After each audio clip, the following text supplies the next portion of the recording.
సరే. Thank you sir. దీని మీద సైన్ చేయండి.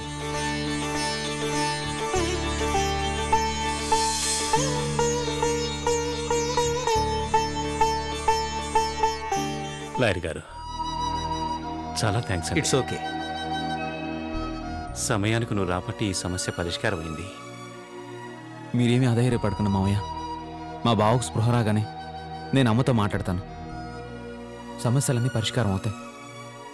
మా పెళ్ళి తప్పక జరుగుతుంది. ఇదే మాట గాయత్రికి కూడా చెప్పండి. ఉంటాను మావయ్య. వస్తాం బాబు.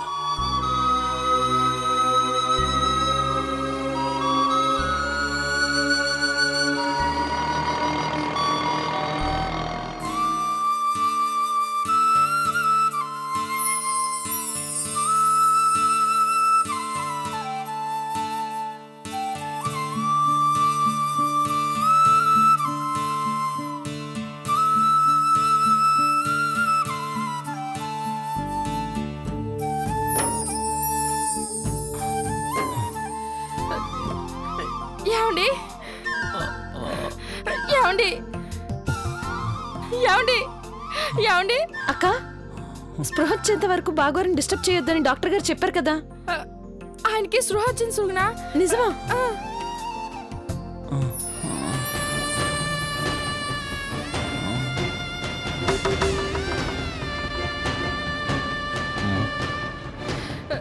ఏమండి నేనండి మీ జమునని.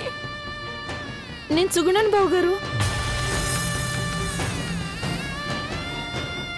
బావగారు మనల్ని గుర్తుపట్టారక్క. నేను చేసిన పూజలు పుణ్యాలు నోములు వ్రతాలు ఊరికినే పోతాయా? ఏమండి ఇప్పుడు ఎలా ఉందండి?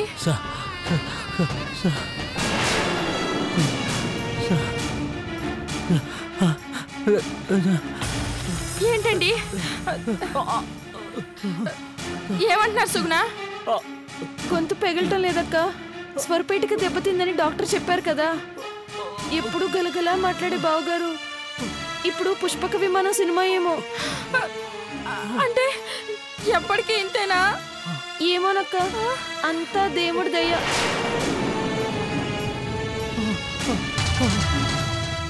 ఏదో రాస్తానంటున్నారక్క.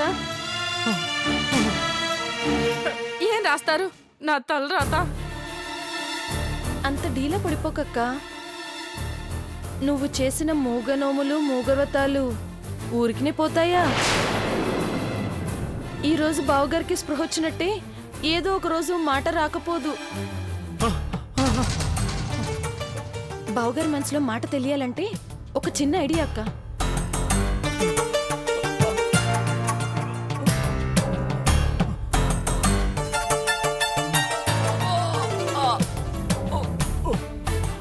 రాయండి బావగారు.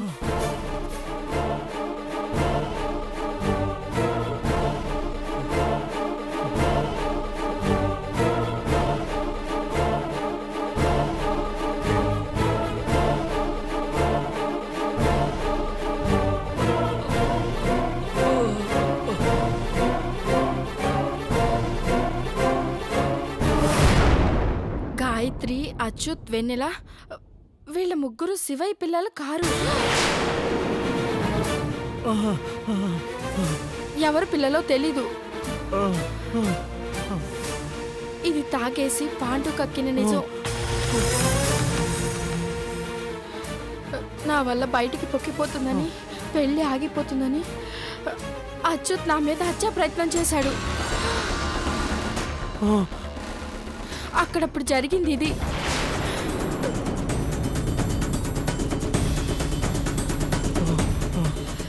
ఏమండి ఇదంతా నిజమా? చెప్పండి.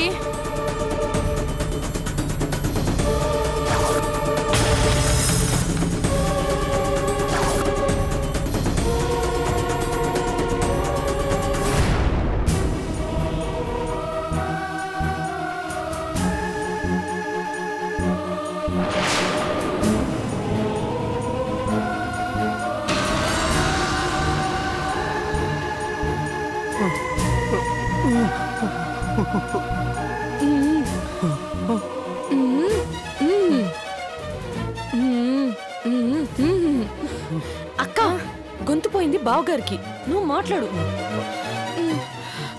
మీరేం కంగారు పడకండి. మిమ్మల్ని ఈ స్థితికి తీసుకొచ్చిన ఆ శివయ్యని మేం ఊరికినే వదిలిపెట్టాం. వాడు అంతు చూస్తాం.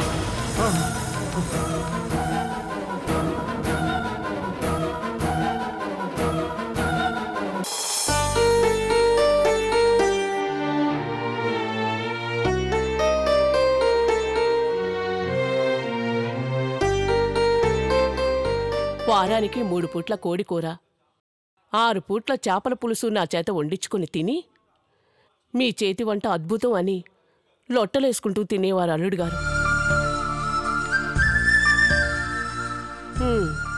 ఈ పెళ్లి అనుకున్న ప్రకారం జరిగి ఉంటే పంచభక్ష పరమాణాలతో రోజుకో విందు ఆరగించేవారు.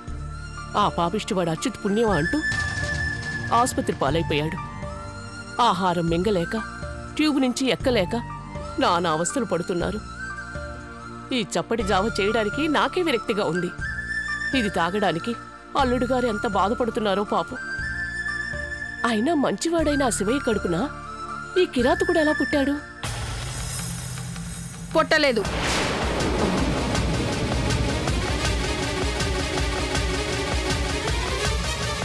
అవునమ్మా, వాడు శివయ్య కొడుకు కానే కాడు. ఏంటమ్మా నువ్వు అనేది?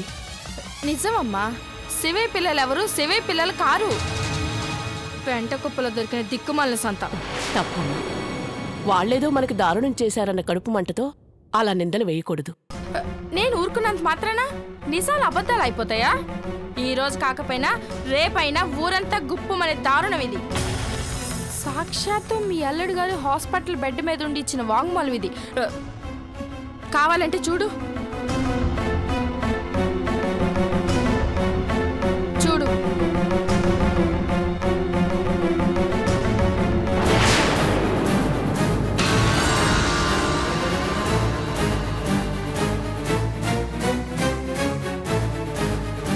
ఇది మాటరాని మౌనం కాదు, మా ఆయన మనోవేదన.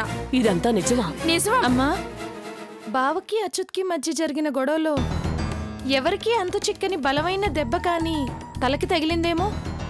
అందువల్ల చిన్న మెదడు చితికిపోయి పెద్ద మెదడు పగిలిపోయి నరాలన్నీ నలిగిపోయి అసలు విషయం మెదడు కందక ఇలా పిచ్చి పిచ్చి రాతలు రాశాడేమో. నోర్బోయ్, మీ బావ కొను ఊపిరితో కొట్టుమిట్టాడుతూ తన బాధను అలా చెప్పుకుంటే నీకు తమాషాగా ఉందా? తమ్ముడు తమ్ముడు అని నెత్తినెక్కించుకున్నావుగా, నెత్తిగేంటి కొంపకే కొరువు పెట్టినట్టయింది. సంబంధం కలుపుకోకముందే ఆ శివయ్య ఇంత పొగరుగా ప్రవర్తిస్తుంటే ఇంకా ఆయన కూతుర్ని ఇంటి కోడలుగా తీసుకొస్తే ఇంకేమైనా ఉందా? అసలు నీకు కూడా నిజం చెప్పకుండా దాచోడు అంటే ఆ శివయ్య గుండె తీసిన బంటు కదూ. కులం గోత్రం అని కూడా చూడకుండా నేను ఈ సంబంధానికి సిద్ధపడిపోతే ఇంత గూడు పుటాని చేస్తాడా? ఇంత నమ్మక ద్రోహం చేసిన శివయ్యని విడిచిపెట్టకూడదు. నామరూపాలు లేకుండా తుడిచిపెట్టేయాలని మీ అల్లుడు గారు కూడా అన్నారమ్మా. ఏంటి అల్లుడుగారు మాట్లాడుతున్నారా? మాట్లాడడం కాదమ్మా, తన మనసులో భావాల్ని నటించి చూపించారు. ఆ శివయ్య కడుపులో ఇంత మర్మాన్ని పెట్టుకొని మామూలుగా నాతో ఎలా ఉండగలిగాడు? ఇలాంటి వాళ్ళను ఊరికి వదలకూడదు. ఇన్నాళ్ళు నా మంచితనమే చూశాడు. ఇప్పుడు తెలుస్తుంది నేనేంటో.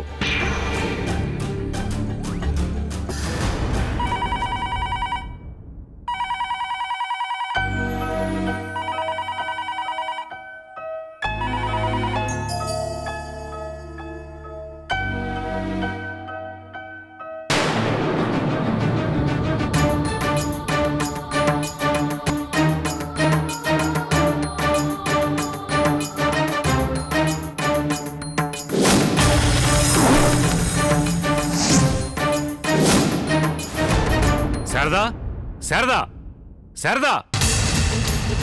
ఏమైందండి? ఏంటా అరుపులు? ఆ నమ్మక ద్రోహి ఆచూకీ తెలిసింది. ఎక్కడండి? చూడు.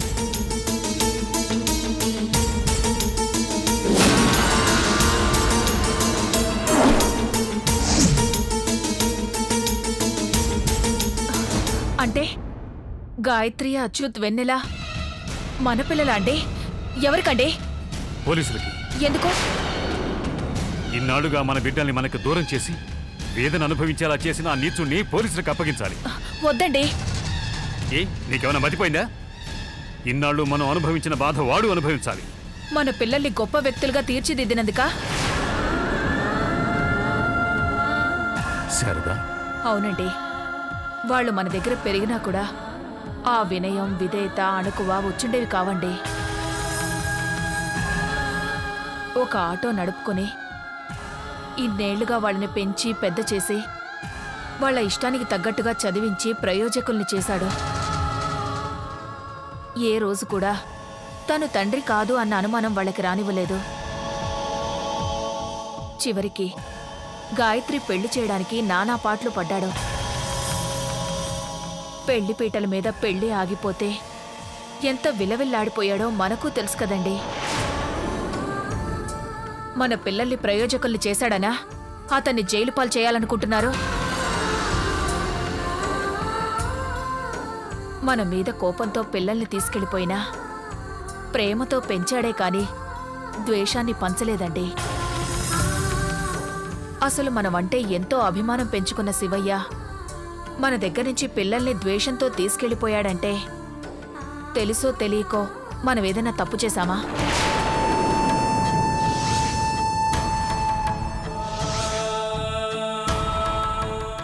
ఒక పేషెంట్గా పరిచయమైన నన్ను తన కన్న తల్లిగా చూసుకుందంటే ఇప్పుడు నేనే తన తల్లినని తెలిస్తే ఎంత సంతోషిస్తుందో.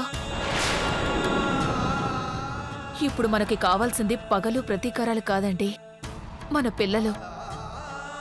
ఇన్నాళ్ళు వాళ్ల కోసం తప్పించుకుపోతున్న నా కోసమైనా మీ పగను మర్చిపోండి. ఆ శివయ్యను క్షమించండి. ఇన్నాళ్లుగా గుడి, గోపురం, చెట్టు పుట్ట చుట్టూ తిరిగింది ఎందుకండి? వాళ్ల కోసమే కదా. తీరా వాళ్ళు దొరికాక దూరం చేసుకోవడానికా? వెళ్దాం అండి, మన పిల్లల్ని మన దగ్గరికి తీసుకొచ్చేద్దాం. సరే.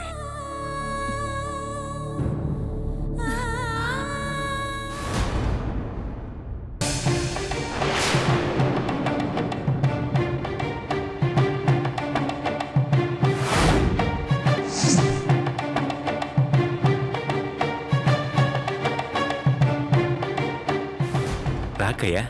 అక్కయ్య అక్కయ్య అంటూ అమాయకంగా పిలుస్తుంటే నాకింత ద్రోహం తలపెడతావనుకోలేదురా. తడిగుడ్డుతో గొంతుకొస్తావనుకోలేదు. నేనేం చేశాను అక్కయ్యా? అదిగో మళ్ళీ అదే కూత. నీకేం అన్యాయం చేశానని ఎవరికి పుట్టిన దిక్కుమాలిన దాన్ని తీసుకొచ్చి నా కోడల్ని చేయాలని చూస్తావా? ఎవరికి పుట్టిన దిక్కుమాలిన దాన్ని తీసుకొచ్చి నా కోడల్ని చేయాలని చూస్తావా? ఏంటక్కయ్యా నువ్వు అనేది? నిజం చెప్పు. ఇదొక్కతే కాదు, మిగతా 2 పిల్లలతో పాటు ఈ 3 ఎవరి పిల్లలో చెప్పు.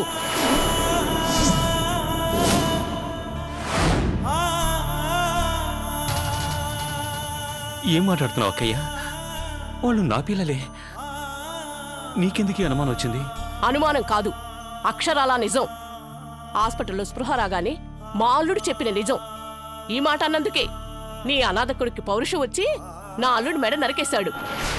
చూడక్క, వాడు చేసింది తప్పే గాని వాణ్ణి అనాథను మాత్రం అనుకో.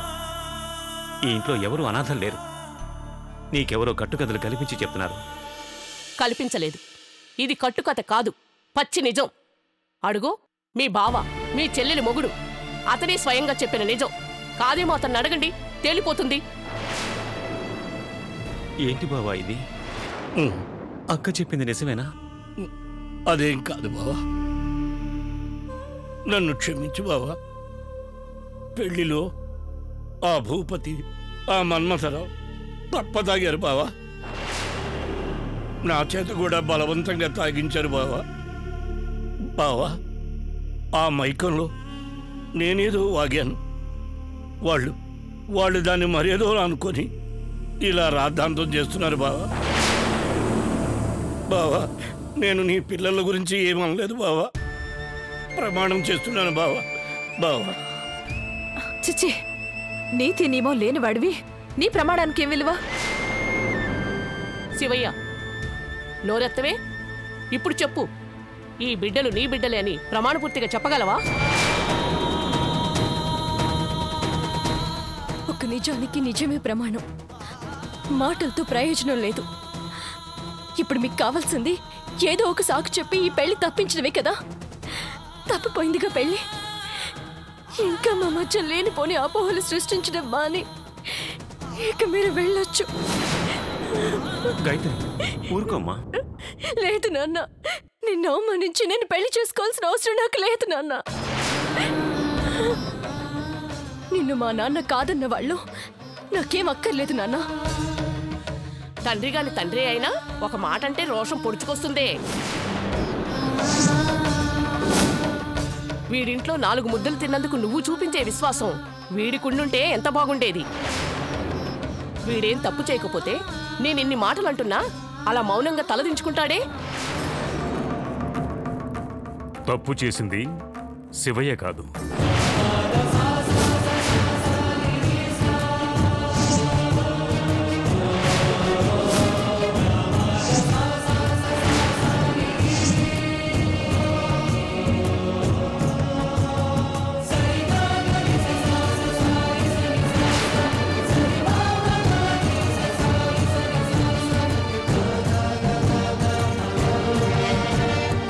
శివయ్య. వదినా,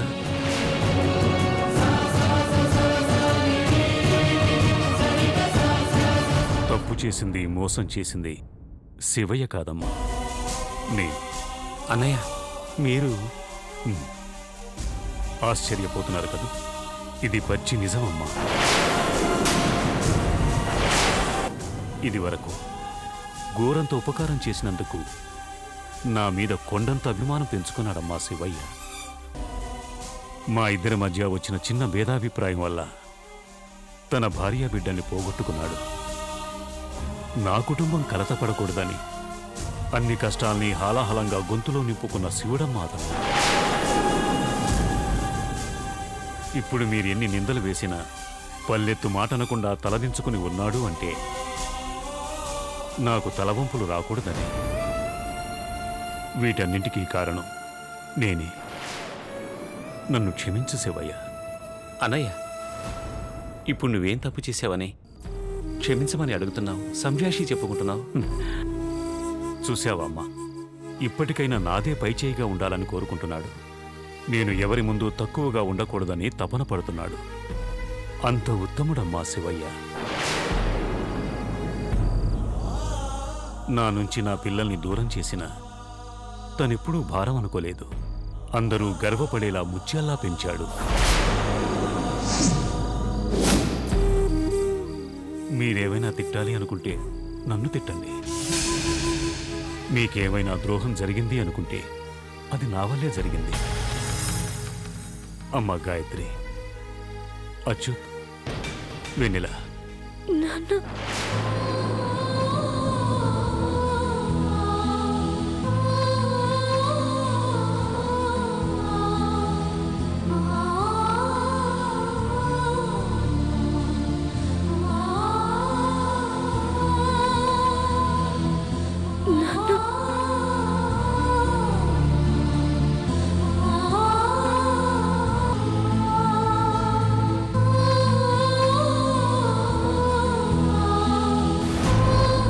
మీరు నా కడుపున పుట్టిన మిమ్మల్ని కడుపులో పెట్టుకుని కంటికి రెప్పలా కాపాడుకున్నది శివయ్యనమ్మా.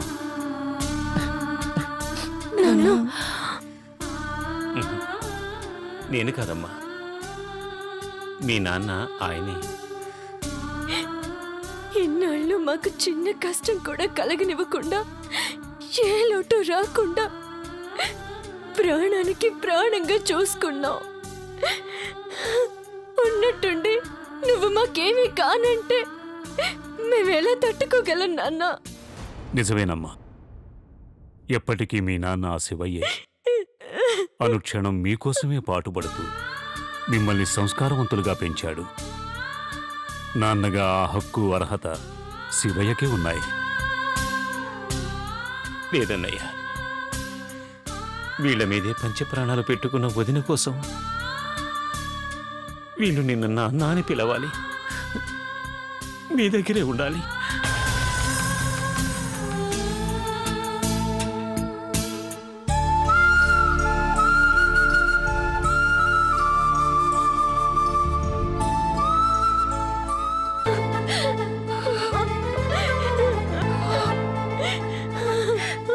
ప్రపంచంలో ఎక్కడైనా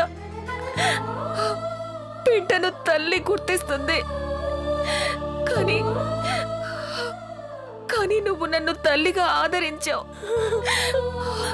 గాయత్రి, నన్ను విడిచి ఎప్పుడు వెళ్ళొద్దమ్మా.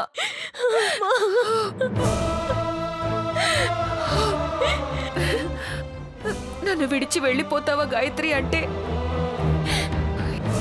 ఈ ఒక్క ముద్దుతో నేను జీవితాంతం గుర్తు పెట్టుకుంటాను అన్నావు. ఈ ముద్దుతో జన్మ జన్మలకి నువ్వే నా కడుపున పుట్టాలమ్మా.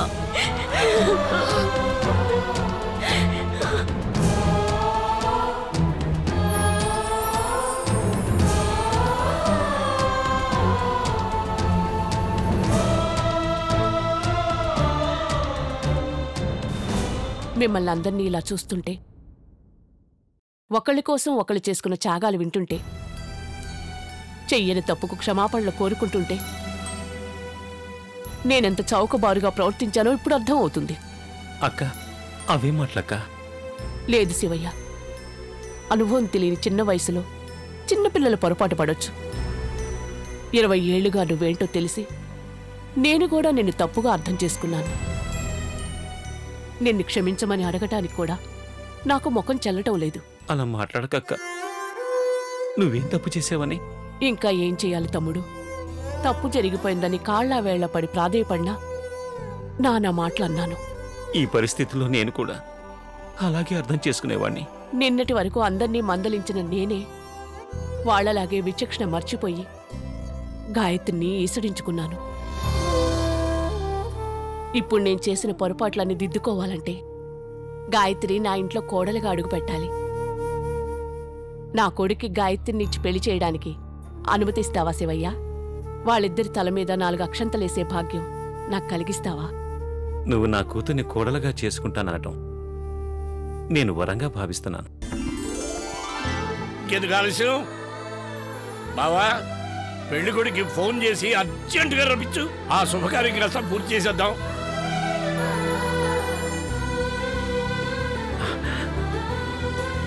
లక్ష్మి, ఒకసారి ఇంటికి రావా?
ఒకే మాట ఒకే బాణం రాముడు, ఒకే వనిత మా సీత సుమండి కళ్యాణం చూతమురా రండి. శ్రీ సీతారాముల కళ్యాణం చూతమురా రండి.